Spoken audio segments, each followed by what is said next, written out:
Hey guys, welcome back to another episode of Opposite the Monitor. I'm Scott, I'm Anthony. and today we're going to get into Redfall's development and how terrible and troubled it was, to the point to where the devs hoped that Microsoft would cancel the game altogether. Wait, was this game bad? No, this game was terrible. This game was awful. Oh, okay. This was the game that actually was kind of like was worse than CD Projekt Red's Cyberpunk 2077. Oh, yeah, that game. Yeah. But yeah, so the development of this game has just been like, man, it's been crazy. It's been ridiculous. And they kind of go over, IGN kind of finds out some more information on this, and they kind of go over from their anonymous sources and just basically kind of give a more detailed overview of the process of this. And what it basically ultimately comes down to is just mismanagement. Wasteful resources, things like that, and then also putting development team in a position to develop a game that they've never tried doing before with no preparation whatsoever. Don't forget the walkouts too. Yeah, the walkouts. So basically what they kind of go over and say is that after IGN, Bloomberg specifically spoke to multiple sources, that they claim Redfall struggled with misguided vision, staffing issues, and more. The staffing issues are and this could possibly be due to the fact that, the parent company ZeniMax was pushing for a multiplayer game. And so what they go on to say is that at the time of the Xbox acquisition, the staff wished it would be rebooted as a single player game or completely canceled altogether. The switch to a multiplayer focus, which was reportedly pushed for by the parent company ZeniMax, appeared to be a major cause of Redfall's issues. And that seems to just be like the main reason why Redfall released in the state that it was because you have Arcane, who they've mostly just made Dishonored and Prey, and then also Deathloop. So it's like all three of those IPs are all mostly single player focused. Deathloop is kind of multiplayer a little bit, but that also released with some optimization issues, and it was buggy, broken and stuff at launch as well. That also didn't get received well. Not as worse as Redfall. Redfall was terrible, but Deathloop also wasn't received well either. You know what this kind of sounds like? What? I mean, we've talked about it multiple times, but this is another case of trend chasing. Yeah, trend chasing. That's it. Why do you need a multiplayer game? No. Like, there's already so many. I say we need more single player linear games like we had before, instead of just straight up multiplayer. Not everything needs to be multiplayer to be good. Exactly. And the other thing is that, and I think one of the major issues too is that since you have a lot of parent companies trying to create these multiplayer games, they're taking studios that are mainly single player focused developers. That's their bread and butter. That's what they're good at. And you're making them do multiplayer games, and you just think that single player development translates over to a multiplayer development pipeline, and it doesn't. Clearly, it does not. It doesn't, and that's I've had the same conversation with just people within our community as well, and it's the same conversation of a lot of people just think it's easy to do a first person shooter and translate that over to a third person shooter. No, it's completely different. Nope. There's a completely different development pipeline that goes into making it's not just, you pull back the camera and then boom, a third person works the exact same way that first person does. No. And I think that's the same kind of correlation of mindset that goes into some of these executives. Or they just be like, oh, well, you know what? Yeah, they don't necessarily know how development goes. So they basically just be like, oh, well, you guys did really good with Dishonored as a single player. You shouldn't have a problem making, a multiplayer game. What, how hard can it be to just add, 2 or 3 more of the same people into a game and just have them do the same thing over and over and over again? It's like, no, bro, there's completely different. Yeah, it doesn't work like that. It's a different pipeline. It's just, it doesn't correlate, So But they go on to say that the developers who worked on the single player Prey, which is a format Arcane is known for, like we said before, like, Dishonored, stuff like that, Deathloop, we're now working on a multiplayer game, and Bloomberg reported that 70% of these staff members left by the end of Redfall's development. And so that's the majority of the team. That's the majority. Yeah, damn near everybody. Yeah. So, and it's like you in one fell swoop destroyed one of the best single player development studios in one fell swoop with this, which is crazy. You know what I'm saying? Like, if you think about it on a grand scheme of things, right? Like, this game, if it was developed well, or if Microsoft would have just came in and just be like, nope, you know what? Trash it. Just either not even have to trash it. They didn't have to trash it. They could have just rebooted it. They could have just gave more development time, and then said, yo, we're not doing multiplayer anymore. Come out and say we're not doing multiplayer anymore. We're only doing single player focus. And they can still keep the foundation of the game and then just reel it back in to doing a single player focused narrative driven story. And you could have retained most of the development team, because we all know that it's harder to replace employees than it is to just keep them. Yeah, but that would have pushed their time back another probably year or two, if that, probably even more. This game needed reworking the whole game. This game needed a year or two regardless. No, I know, but that's what I'm saying. That's why they should have just trashed it anyways. Like, I mean, that's why they said, like, they either would have been fine with rebooting it as a single player game or canceling it altogether. Either way, it would have. I'm more for the cancel altogether, because it's like it's an unnecessary game, 1 and 2. Like, this like needs to come down to like literally supervisors, CEOs. Like, if it's not working, move the fuck on. Yeah, I mean. I'm not gonna go as far as saying it's an unnecessary game, because I think this game could have been really good had it been had the vision had been clear and singular, instead of having multiple cooks in the kitchen, as as we would say. If the vision would have been clear and singular, I think this game could have ended up being like another new franchise within that, like, Arcane catalog. You know what I'm saying? Like, it's like, even like Dishonored, right? Like, Dishonored, essentially, like, you could argue that that's an unnecessary game because it's a first person. No way. It's a first person assassin game. So it's like, we already have Assassin's Creed, which is one of the biggest assassin games that we know of. So it's like, but this is completely different. Dishonored is completely different. Takes place in a different type of universe, different game mechanics, powers, all that stuff. It's totally different. No, when I say Redfall is unnecessary, it's like, who cares about vampires? Bro, there's a fan base for vampires, bro. There's a huge fan base. Yes, for vampires. So that's why there's so many games about vampires out, right? And but I mean, they do so well. Like I'm saying, like, the game could have been developed in a way to where it's like you don't need to scrap it. I don't think I'm not gonna go as far as saying that the game is just unnecessary altogether. Like, there's parts of the game that is enjoyable. It's just that you can clearly see that there's a misguided vision.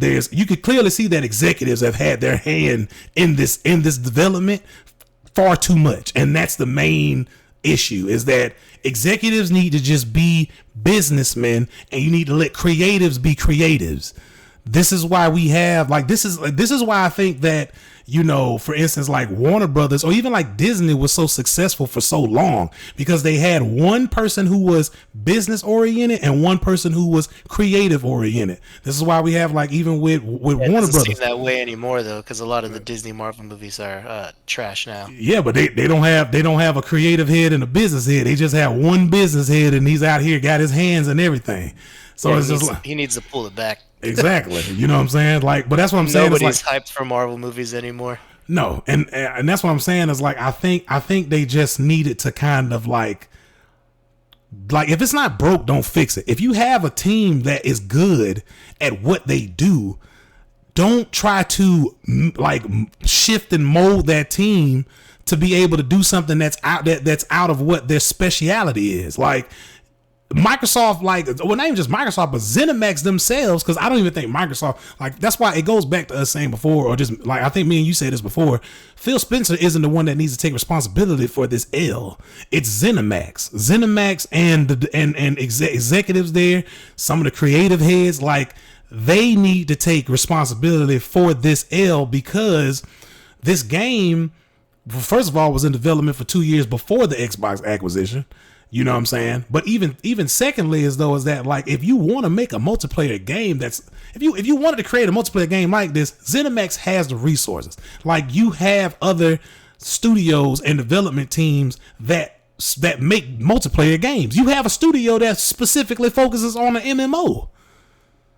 So it's like, I don't get it. I don't understand the point in, trying to take a team who has done well for years making single player games and trying multiple. They haven't had one bad. All of the games within their catalog have all been amazing. Yep. And it's just like, and it Dishonored 1 and 2 win Game of the Year. Yeah, Dishonored 1 and 2 plus Prey. Prey is also an amazing game. So it's just like, this is a big tarnish mark on their portfolio because of ZeniMax. Yeah, and you want to know, and like them also just like, having, they just, when one fell swoop, just demolished this entire studio. 70% of the staff left, which means that Arcane games moving forward, it's not going to be the same. Like, it's going to be different. Like, you probably won't get. You probably, if they try to make a Dishonored 3, it's probably not going to live up to its name anymore, because most of the development team left. Most of the development team that worked on, of them are gone. Yeah, exactly. So it's just like, who's left, Yeah, and so they also go on to say too, and this is one big major thing that I want to point out with this, is that 70% of the team left, and IGN goes on to say that replacing them was also claimed to be an issue of the same reasons. Applicants looking to replace these roles were developers passionate about single player and not multiplayer, experts that Arcane needed. This led to what's claimed to be a perpetually understaffed team of less than 100 employees.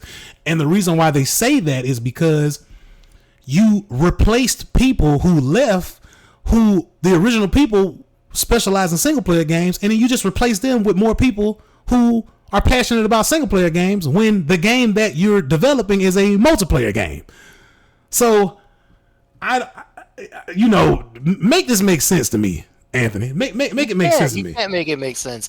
They just should, like, okay, but this brings me back to my main point. It should have just been scrapped because they're not finding the right people that they need, and now we have other developing companies that are probably going to get better games out of it because of the 70% staff loss. And Arcane is just going to be fucked for a minute, and that's just how it's going to be, unless they pull people back or get people back with some strange incentives that would probably need to be outlandish to even bring them back. But Arcane, like I said, Arcane is just done for right now. Yeah, and that's why this game should have been scrapped. Like, I'm sticking to that. Yeah, straight up. I mean, yeah, like, either, definitely either one of the two. Scrapped or reimagined as a single player game.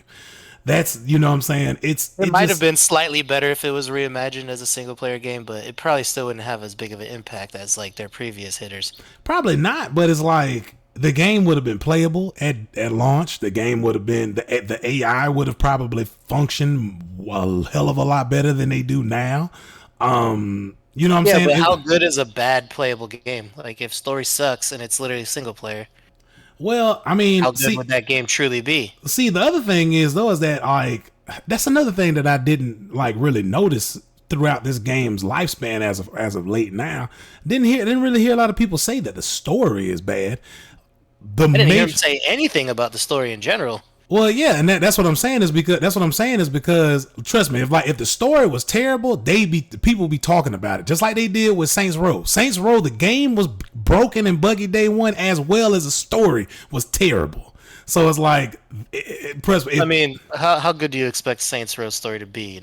I mean, this secondhand Grand Theft Auto. I'm started off as secondhand Grand Theft Auto. I'm gonna be straight up. The games that came before that one, the new Saints Row remake was like a parody of itself.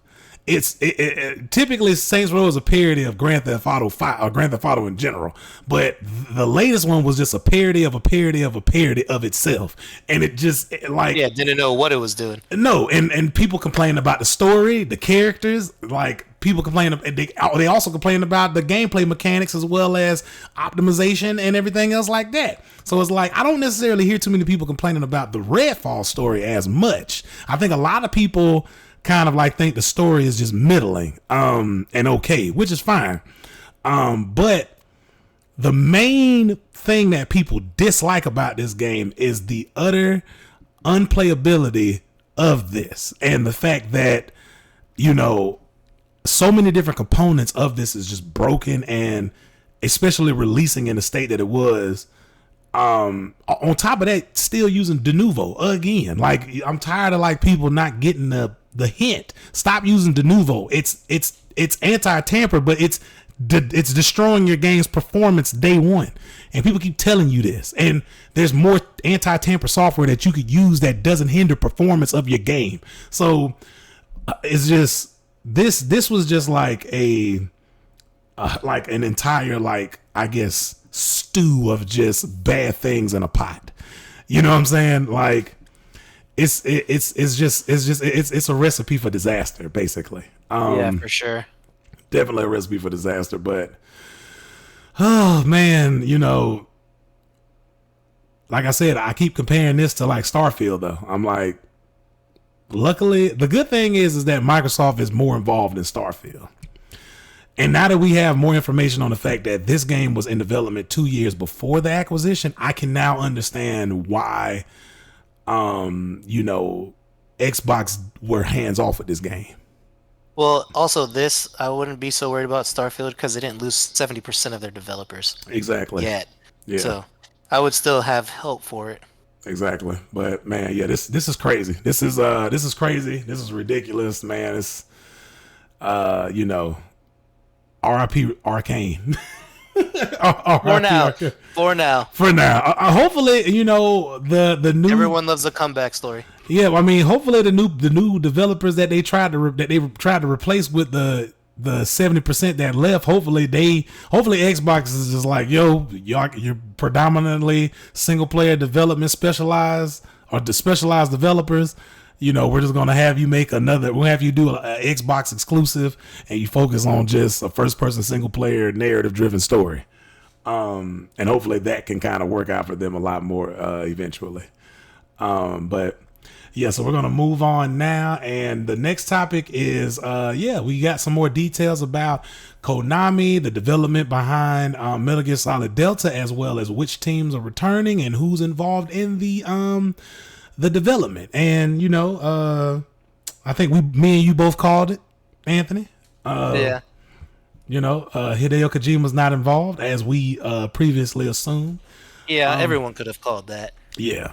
But one of the things that is interesting, though, that I wanted to point out with this is that, first, I wanted to ask you this question first before I actually, dive too deep into this first. Go ahead. What do you think?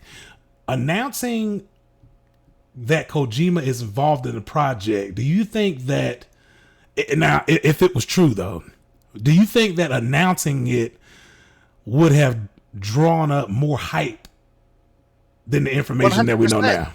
Yeah, 100%. Okay. Literally the creator of this amazing franchise. Of course. It's all his vision at the end of the day. Yeah. So of course. And I definitely agree with you. I think that Konami should have just bit the bullet on this, did a public apology, did whatever they could possibly do to try to get Hideo Kojima on the development team for this. I don't think they would have been able to do anything because they're the reason why Metal Gear 5 sucks. Yeah, but what I'm saying is though is that, like, if they would have just bit the bullet, right? Hypothetically, this is a hypothetical scenario.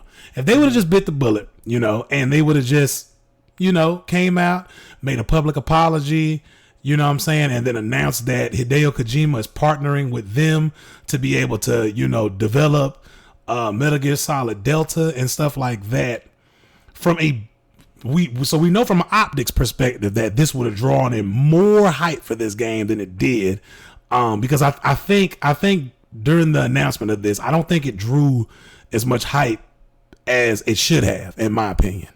No, definitely not. There was more hype for even Metal Gear Solid 5 and even Ground Zeroes when that was like, showcased and announced. Yeah, Um, I think during that showcase, I think the most hyped game probably was Spider Man, in my yeah. opinion. Yeah, That's for why sure. Spider Man.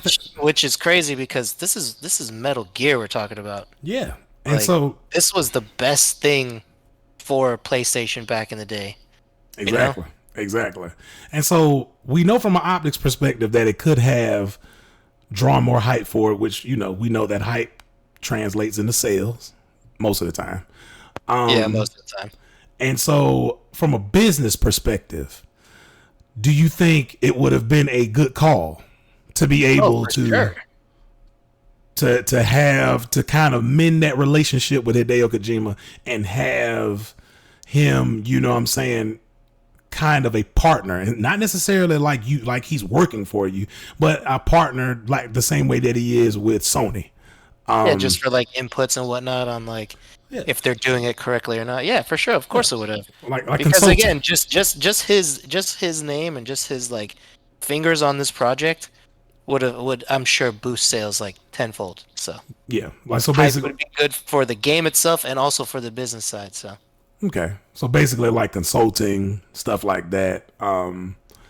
Yeah, I think definitely having him integrated into this development would have probably like elevated this announcement a lot more than what it did. would have definitely hyped me up because Oh yeah, like we all know, I am not hyped for this game at all. exactly, and that And kind of I love Metal Gear Solid. yeah. Like I mean, literally love it. like I love Metal Gear Solid too. Like I mean, I remember my PlayStation 2 days Oh, back in the dude, day yeah. of just like like that was like that, and Siphon Filter was like Oh yeah, classics. I remember Siphon Filter. You know what I'm Yeah, dude, saying? I played Metal Gear Solid Snake Eater and what is it? Why is the name it Sons of Liberty? Yeah, I've played both of those games at least 10 times over when I had my PlayStation. Like I wish I could like show my old memory cards. It's just so many files of just those two games. Like exactly, I literally lived Metal Gear Solid like for like a good like 6 years on my PS2. And exactly. even 3 with Metal Gear Solid 4, like I've even played that over and over and over. Oh yeah, yeah. I mean, like I said, I mean, even like the Metal Gear Solid 5, like the Ground Zero, which was the prequel, and then Metal Gear Solid Phantom Pain. Even just those two games were just amazing, including the multiplayer. Like even the multiplayer was that game would have been great even without the multiplayer. But like even just having that as an additional type of end game to play was really dope. Like I hope they kind of bring that back in some rendition. Not in Metal Gear Solid Delta. I think this just needs to be straight like single player focus. I don't think they need to do too much with it. Just give fans what they want and then leave it at that, and then kind of like, experiment with multiplayer later on. Or you ain't even got to really experiment. Just create the same multiplayer you had before. That was actually a pretty good multiplayer. Yeah, it was fun.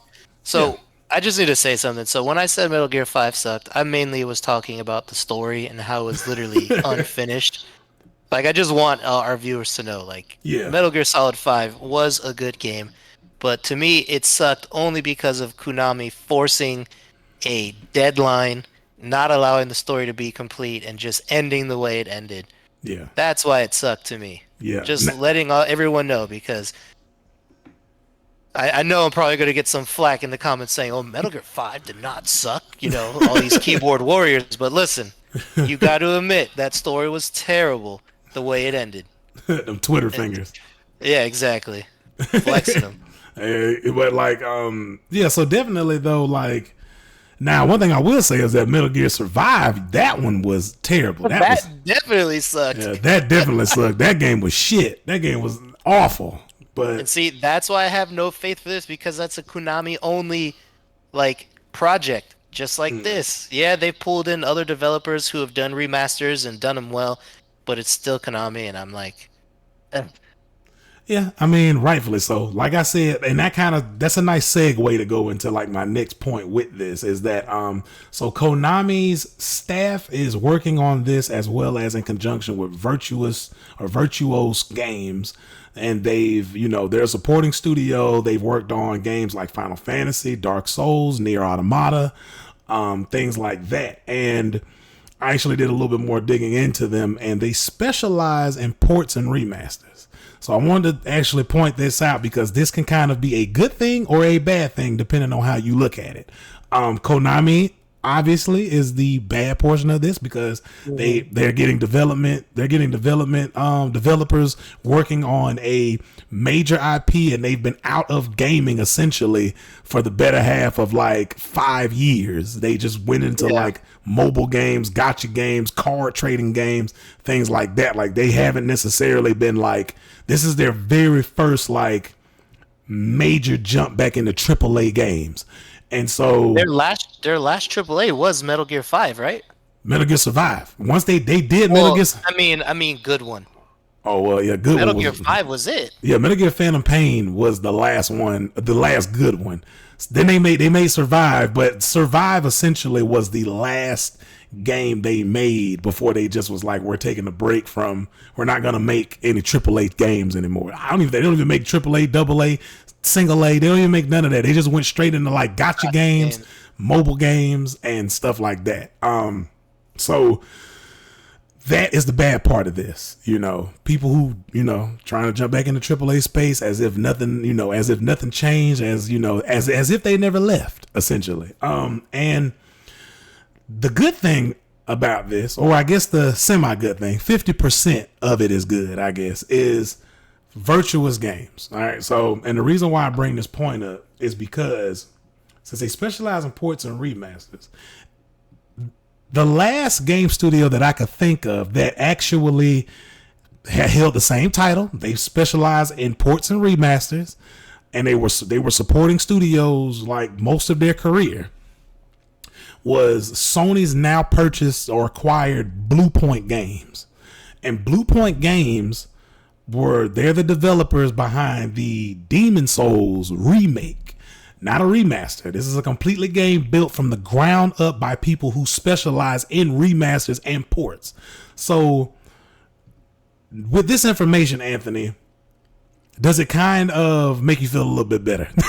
Yeah, I was gonna say there's a bit of like hope at the end of the tunnel, But again, like with Konami and how they like to just be way too hands-on and like force deadlines and force story models, it's just that's what irritates me the most. Like obviously they have the blueprint there. They have Metal Gear Solid Snake Eater, which is probably one of the best ones to me. Like my favorite besides Metal Gear Solid 1. Yeah. But like definitely top 2 for sure. It battles with 1 and 3 all the time. But they have the blueprint there. They have a good company working with them. Let's just hope they just stay as hands-off as possible. All they should be doing is feeding money, and that's it. Yeah. And then this game will be how it should be, amazing. It would be Metal Gear Solid, way better graphics, hopefully way better cutscenes, more grandiose cutscenes too, because it's not Metal Gear if like the cutscenes aren't like insane. Yeah. And impractical, but that's what makes it so good. So I just hope that they just stay as hands-off as possible and just feed the cheddar. That's it. Because they don't need to do anything other than just that. Yeah. And then this game would be good. Yeah, unfortunately, their staff is still going to be working on it, unfortunately. I know. Now, but that's what they should do. That's what they should do, and I completely agree. Like I would actually go so far as to say that Konami should just stay a publisher, and then them partner with a development studio that specializes in single player games. You know what I'm saying? I mean, I mean like a development studio. I mean like a big name studio, like Arcane. No, not Arcane. No, well, you know what? Probably Arcane that worked that before the 70% of the staff left. Let's hope Konami picked up the 70% of the staff that did leave. Jesus Christ. I mean, that's one can only wish and hope for that. Right? But so like if you had to choose a studio though, like which studio do you think would if they were to hypothetically go down this route of not being involved in the development process, only being involved in the the creative process or just maintaining that that legacy that Hideo Kojima has developed within the Metal Gear Solid franchise, which studio could you probably think of that would do a good job in bringing Solid Snake or bringing Snake Eater back? Um, I mean, it would never happen, and it's too big of a studio, but only because they do so well with all of their own remakes, I would say Capcom. Yes. Straight up. I was thinking about that. And I was like, man. And they're both. I'm pretty sure. Konami's Japanese and Capcom is both Japanese companies. Yeah. That actually could have been a really good partnership. Oh, for sure. Dude, every remake they've made, remake, have been bangers. Yeah. Like just straight bangers. And they're doing it correctly too. Yeah. Resident Evil. They just need to follow that same formula. Exactly. I think they probably would have done a really good job. Another studio that I could think of that would I think would do a good job, and this may be surprising, is Sucker Punch. I think Sucker Punch could do a really good job. The development team behind Ghost of Tsushima. Yeah. Yeah, no, yeah, for sure. I think definitely Sucker Punch probably could have did it in a big way. Hell yeah, because Ghost of Tsushima, that game is fucking amazing. That game I love that game. Yeah, me too. It's bussin' for real. Yeah, that game is for real. I can't wait for the sequel, and they're making a movie about it too. Oh, dude, yeah, I know. It's gonna be so dope. But yeah, I think for me, I completely agree with the Capcom though. Like Capcom, they literally have a formula for their remakes, and their remakes are amazing. So it's like I completely agree with that, but I think Sucker Punch probably could have jumped in here if Konami would have just been like, look, we're gonna partner with Sucker Punch on bringing back Metal Gear Solid 3 and stuff like that. I think people probably would have lost their damn mind. People probably would have lost their mind and been like, holy shit. Just insert Birdman emoji rubbing hands, That'd Exactly. be Konami right there after teaming up with Sucker Punch. Exactly. Just waiting for that money to pile in. Exactly. But so the Konami spokesperson, they had a conversation, and they kind of try to reassure people, what I'm saying, that they want to kind of uphold the legacy that Hideo Kojima has created, even though he's not involved with it. He says, they will work hard to create this remake and also the ports, which the ports he's specifically talking about is Metal Gear Solid Master Collection. So that also kind of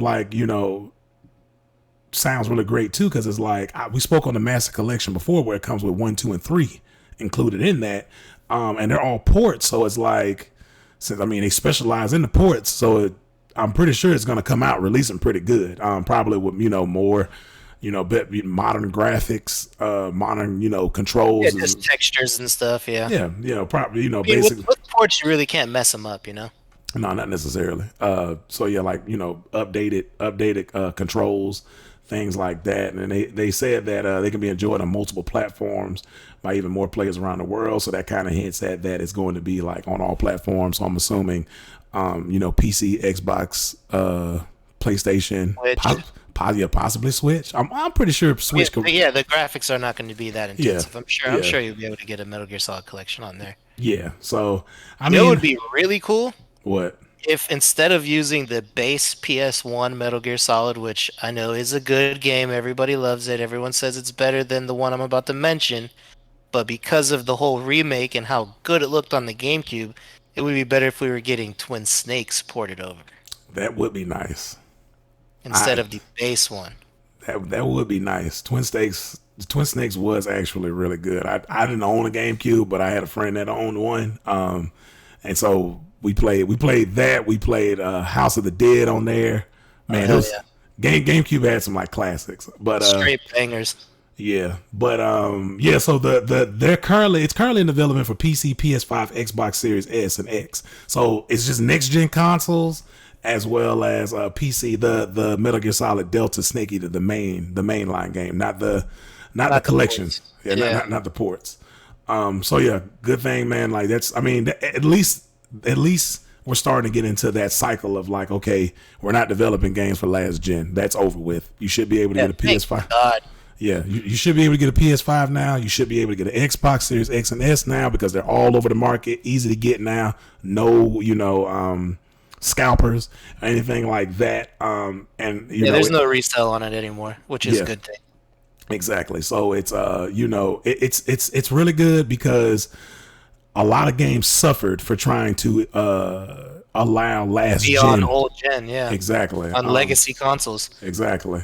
And that's So what's crazy, dude. We're here almost 4 years into PS5, and it's only got like maybe another 3 or 4 years left in its life cycle, and then we're finally getting now games made specifically for it and not last gen.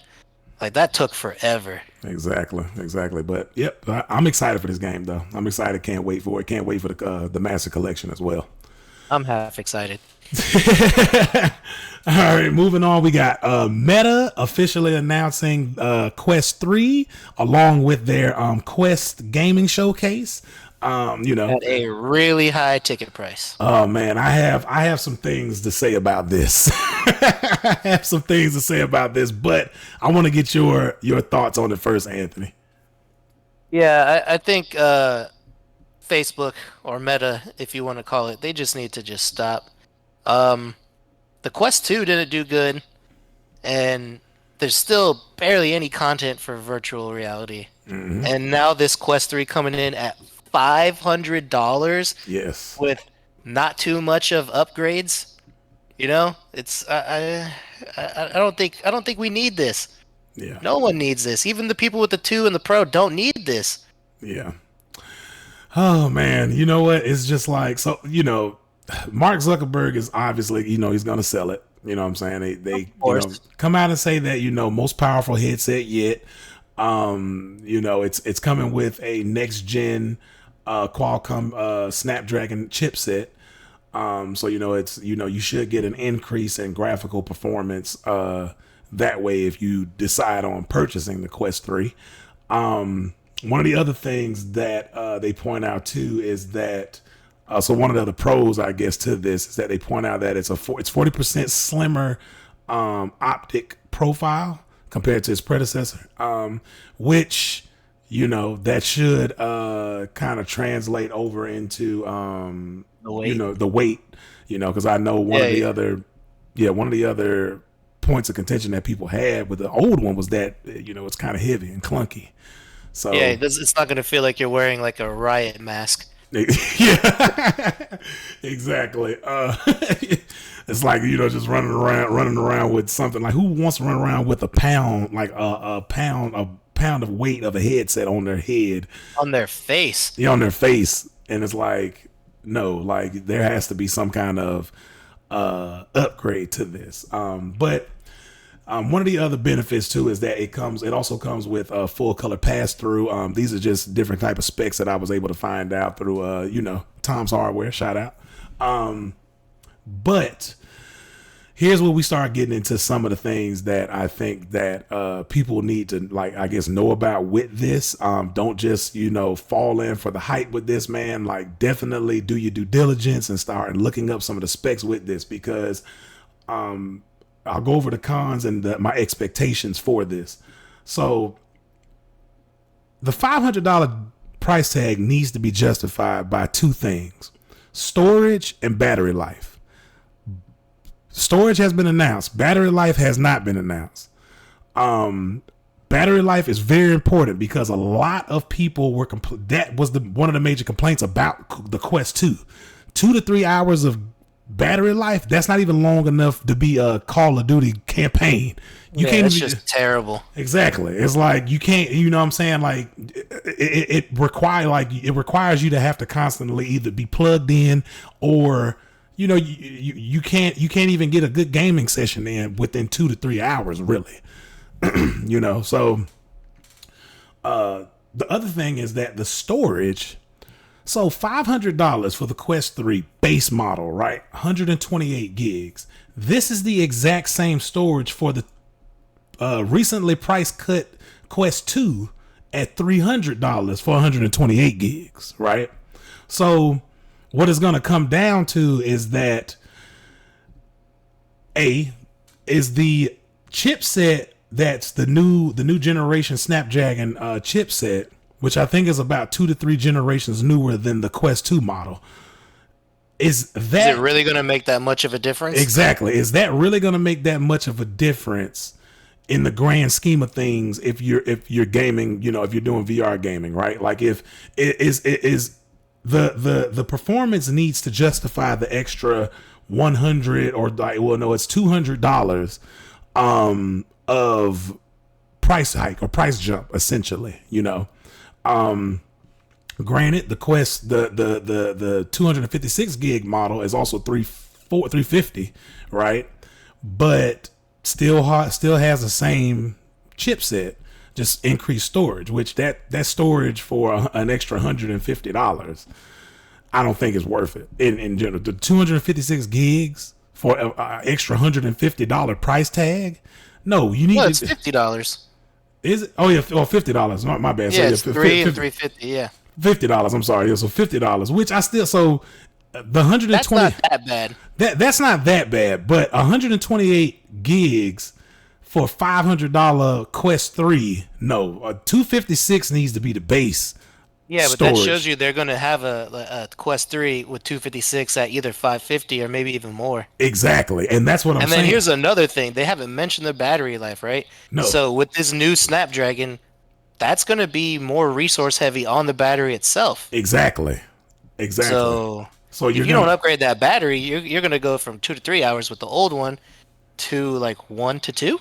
Yeah, and that's what I'm saying is like so on top of the fact that the Snapdragon is even more power, more performance typically comes with more power. So yeah, having a last gen headset at $300 with 128 gigs, you're not only going to play games that are more graphically intense as well, but also games that require more space to be able to install. 128 gigs, like, it's nothing. Like Call of Duty's 300 gigs.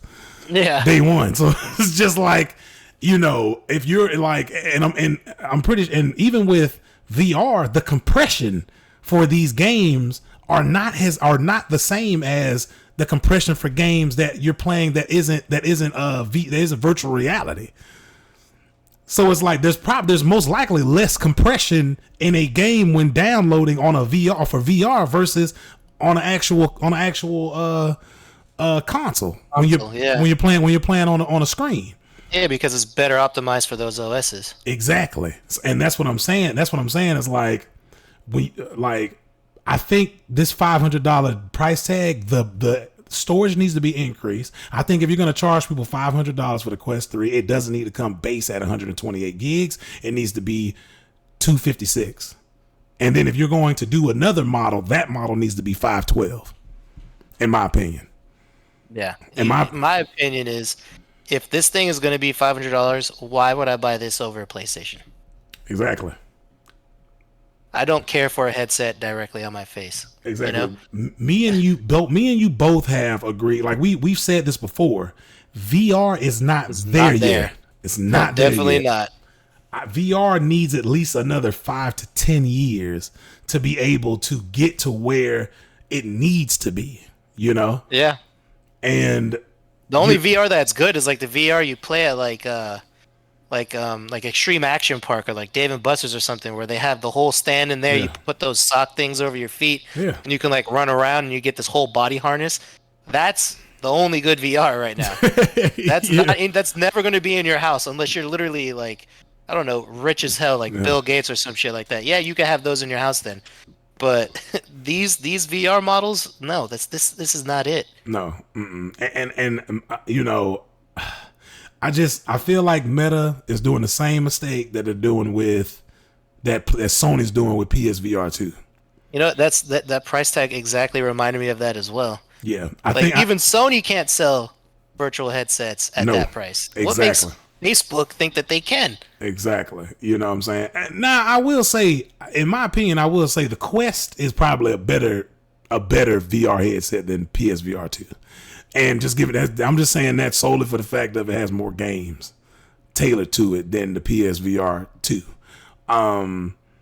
But that also has to be mentioned alongside that the fact that VR is just not there yet. And I think charging people $500 for essentially, I mean, technically a new processor and a slimmer headset. That's literally all you're getting so far. Technically, you could assess this as a prototype investment, essentially. Like, it's something that isn't there yet. It's not, VR hasn't gotten to where it needs to be yet. And then they're charging you $500 to kind of like invest into the future of this. That's how I see it, Yeah, I just think that. I was gonna say I'd rather take my $500 and actually put it in the stock than put it into the actual device. I mean, I don't think you want to put it in Metastock. Metastock is going. Yeah, I know, but it's down now, but it can only go up in the future, Just shit. If they keep investing into the metaverse, no, it won't.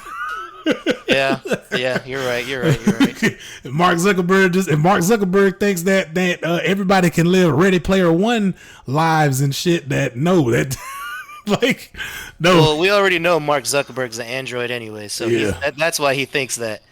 Yeah, there's only two androids in this world, and that's him and Andrew Wilson. But all jokes aside, man, look, I think that we probably need to get a little bit more information on this first. That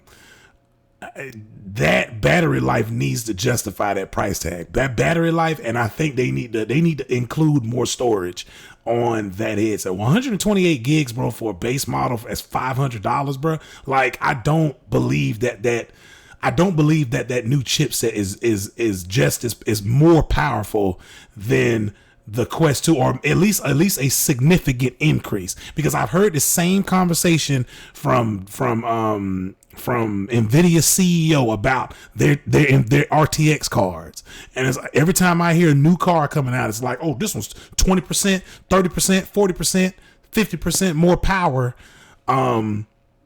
than the previous generation and all that stuff. And then once we actually get our hands on the card, once we actually do benchmarks, once we actually put the GPU under certain intensive conditions, then we end up getting, a performance that is 10, 11% increase, 14% increase. Exactly.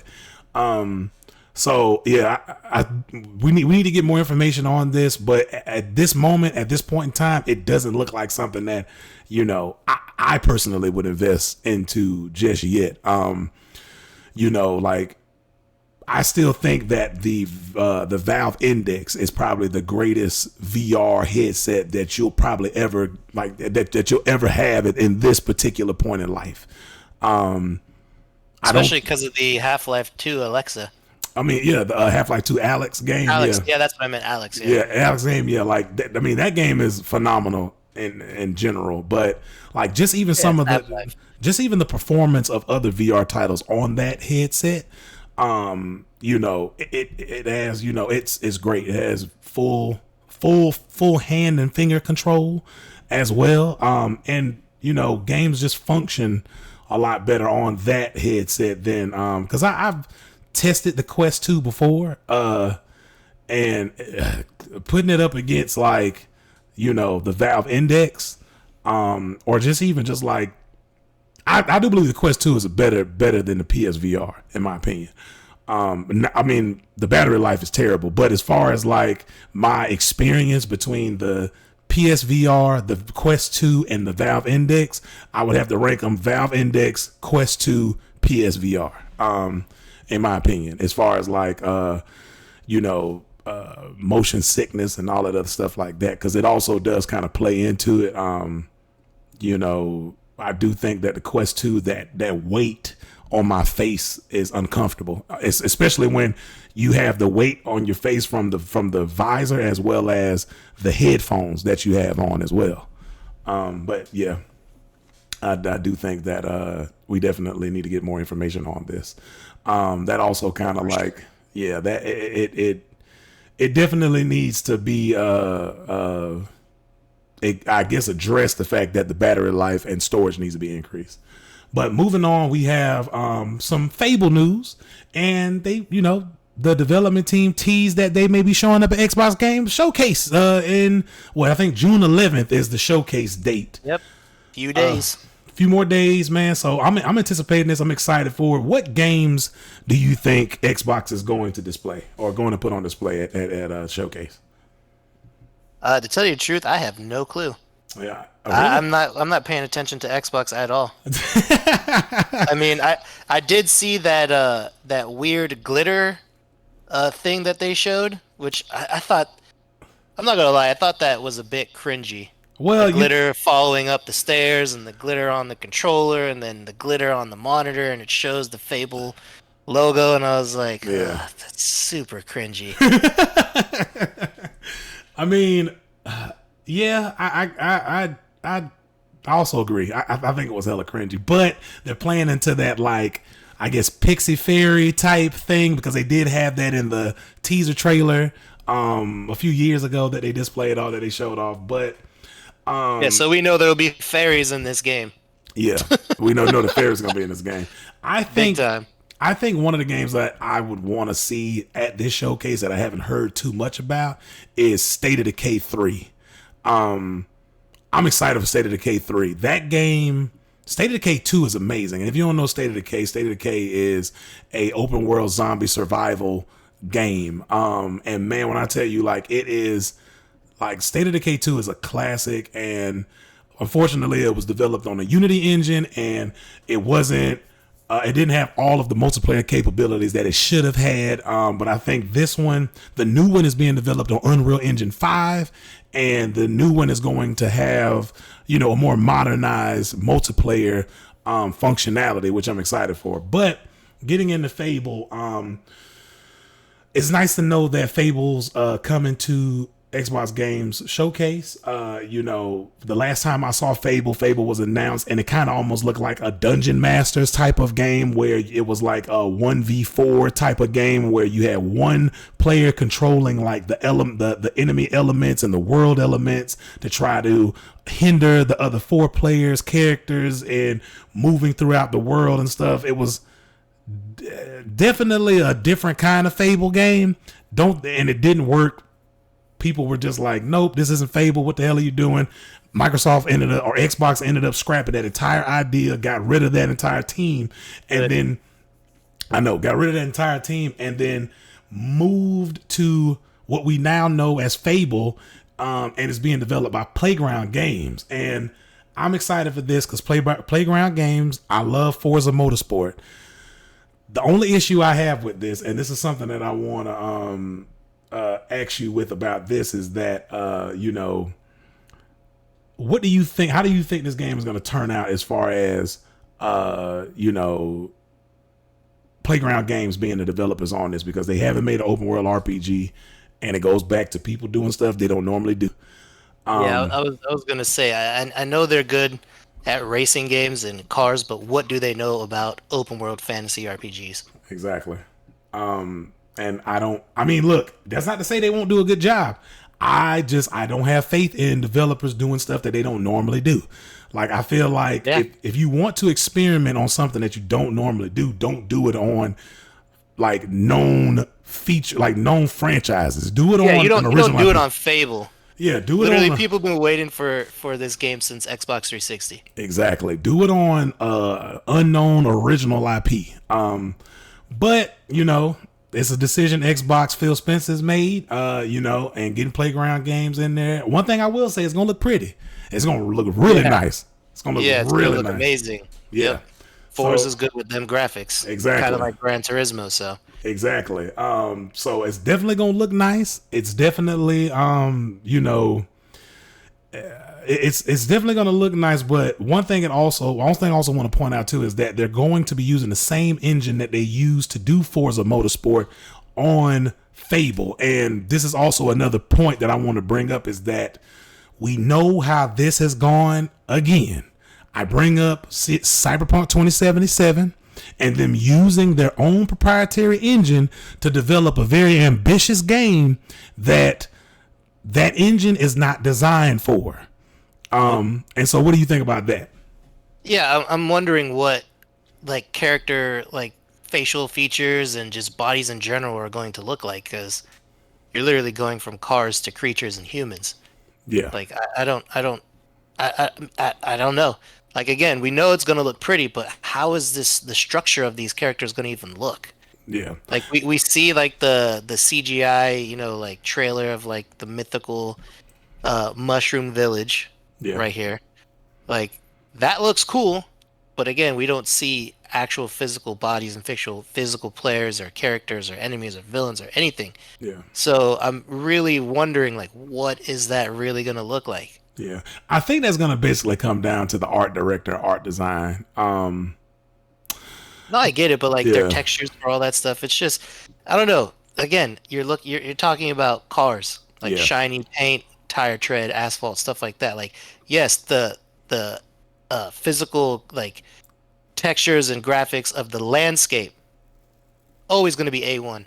But how could they develop this model of like these characters and creatures when we've never seen anything like that from them before? And like even in Forza, all you see is like a helmet inside of a cockpit. Yeah. So Yeah. it's just weird. It's I don't know. It's 100% out of their element, and I don't know how it's gonna be. Yeah. I think And that, yeah, if you would ask me, see, I'm more concerned with combat.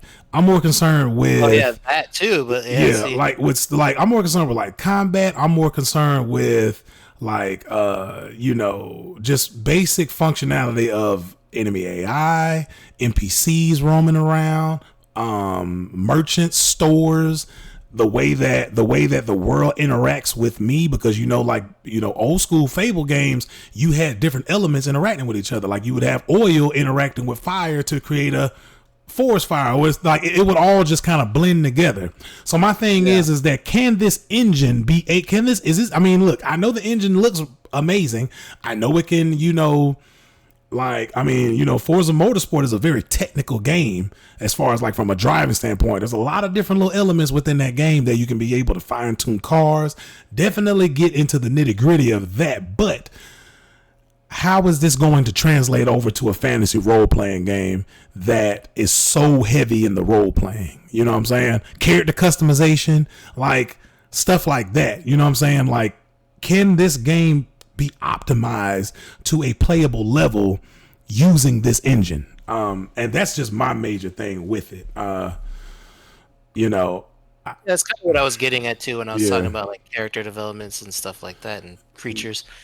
Yeah, like, But it's just weird. It's a weird. They're definitely getting out of their box for sure. yeah. I mean, Matt Booty even came out and said that it was a head scratcher. We all, Booty. yeah, we all love Matt Booty.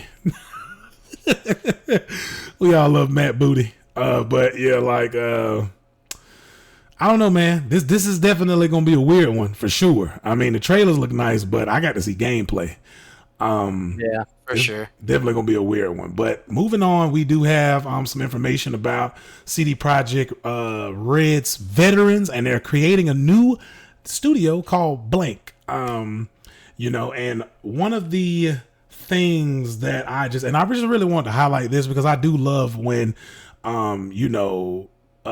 studio head, or like even just like creative directors or developers, anybody that's part of the creative process. I do love when they have put their time in at a place and then they built themselves up to a point to where they go out and they go do their own thing. And a lot of times it ends up being like good. Sometimes it ends up being terrible. You have, games that are made by developers who work, or creative heads who worked on some really good games, and they come out and they make atrocious garbage ass games. And then you have people that come out and they do good for themselves. But one of the things I like to point out, and this is just one thing that I just like to always kind of point out too, is that, you know, whether or not they can actually accomplish this, is that they're going to focus on delivering polished video games on launch. That is one of the things that I wish every game studio, development studio had like tattooed on their face, like imprinted on their back and molded into a wall in their office. You know what I'm saying? Like, Yeah, but we all know why they're saying this, though. I mean, Because yeah, of the headline in that title, Cyberpunk 2077. yeah, That game was the epitome of broken, and that is why they're coming out and saying delivering polished video games on launch, because they don't want to experience that again. yeah. I mean, definitely don't want to experience that again. You know, also, you know, the development team by Cyberpunk 2077 was also dealing with crunch as well. So that's why they kind of bring in healthy work-life balance as well. I'm definitely not a supporter of crunch society. I hate that. Like, I don't think that you should put like development needs to take time, and developers under pressure can't get anything done. You know what I'm saying? Yeah, it's going to be half-assed, and it's going to release how it did. Exactly. If you want the maximum amount of potential, then you need to allow them the maximum amount of time that you can allow them. Not necessarily just have them just like make, you know, I'm not saying allow them to have unlimited amount of time like Star Citizen, you know what I'm saying, where the game has just been in early access for like half my life. You know what I'm saying? Like, I mean, just to be The amount of time it's taken them to or Valve to make Half-Life 3. Exactly. You know, not necessarily like just give them all of that time, but at least have a breathing room. And I think the main reason for that being it goes back to mismanagement. You have executives and not executives, but I mean, not creative heads, but executives interfering with creative heads on the creative development. And then it's like, no, we want this. Okay, no. Like, you know, 2-3 months down the line, no, we're changing this. We want this. This is what people are interested in. So you're going to do this, and then that messes up the creative process, which then trickles down to the development process. And it's, you know, that same old saying, shit rolls downstream. You know what I'm saying? And so it's just like, it's nice to kind of like keep having this type of, you know, sentiment being, you know, put out there into the world and epitomized, you know what I'm saying? So it's like, you know, I wish them like, you know, much luck on this endeavor. Maybe they can kind of like break away from that stigma from Cyberpunk 2077, develop a great game, you know. One thing though is that I do think it's unoriginal that they keep going back to post-apocalyptic adventure. Tired of post-apocalyptic. We both think that. I'm so sick of it. Yeah, I'm Like, tired of it. Fallout 3 was like great, and then everyone's like, yeah, let's just roll with it. Yeah, I'm tired Just of it. keep it going. Tired of it, man. Can't. I mean, it's not that I can't do it anymore, but it's just it's getting old. It's getting old post-apocalyptic. We can have some modern day stuff. Yes, for real. But yeah, man, I wish them good luck on this, man. I wish, you know, I wish them success with this game. Hope for them. Yeah, definitely. Because I feel like the main reason for 2077 was because of the executives at CD Projekt Red. Exactly. So the fact that they're stepping away from them and doing their own thing, I feel like they will be able to, you know, prepare themselves, set correct deadlines and stuff like that. So I definitely have hope for Blank, and yeah, I don't think it's going to be, you know, too much to worry about at this point. Yep. Especially with the Witcher developing team too. Like, come on. Yeah. That it's nice to kind of you know, get that sentiment as well as, man. I like I said, I wish them good luck with this game. I'm definitely gonna keep an eye on this. You know, I mean, one good example of a director that kind of left one studio, brought some team members that he was close with to his own studio now, is the creative director behind the Battlefield games, and him being working with EA after that a terrible Battlefield 5 launch and announcement. He left, and then they went to go create their own studio, and then They have two games, which one game they kind of already both games they've already shown off, but one game was in early access, which was the finals. The finals was an amazing like first person arena shooter, and it just had destructible environments, reminded you of old school Battlefield. That game was amazing. I got access into that closed. I got access into the closed alpha for that one. That one was amazing.